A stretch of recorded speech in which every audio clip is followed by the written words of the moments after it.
Now, in trying to treat diabetes mellitus, there are different approaches to it. You can use non-pharmacological methods. So this one is like no drugs. You're just advising the patient, eat this food, do exercise, weight control. Do you understand? They also have the pharmacological approach. So that one I now use drugs, insulin therapies to replace insulin levels that they have lost, then some different other oral drugs. So for the pharmacological and non-pharmacological approach, for the non-pharmacological approach, you are basically using all those lifestyle and behavioral modification, So those ones are mainly used in type 2 diabetes. Type 2 diabetes, why? Because in type 1 diabetes mellitus, there's total absence of insulin. So that one you just have to involve drug. So later as the patient is recovering, you involve non-pharmacological approach. But for type 2, there's like small production of insulin, so at least you can still be managing it with lifestyle and all of that. So for the non-pharmacological approach, you can do all this dietary management.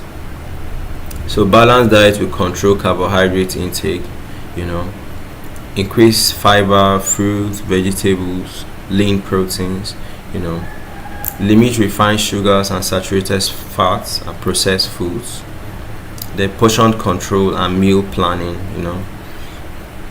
So physical activity, at least 150 minutes per week for moderate to intensity exercise, So exercise training, resistance training rather, 2 to 3 times per week actually improves insulin sensitivity and weight control.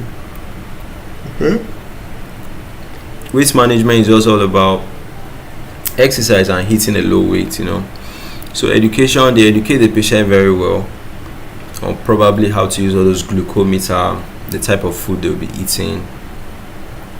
Alright, identifying the patient to now pick up the signs and symptoms, So also the patient has to stop smoking, they have to limit alcohol intake, they have to be sleeping very well, and they have to reduce the level at which they are being stressed. Okay. So pharmacological approach now. This one you are using drugs. So the lifestyle has not been sufficient. So you want to actually use drugs to handle the issue. So for type 1 diabetes mellitus, you use all this insulin therapy, basal bolus regimen, insulin pumps, and continuous subcutaneous insulin infusion. For type 2, you are using all those Metformin, you are using the Sulfonylureas, you are using the DPP4 inhibitors, you are using the SGLT2 inhibitors, you are using the what? GLP1 receptor agonist.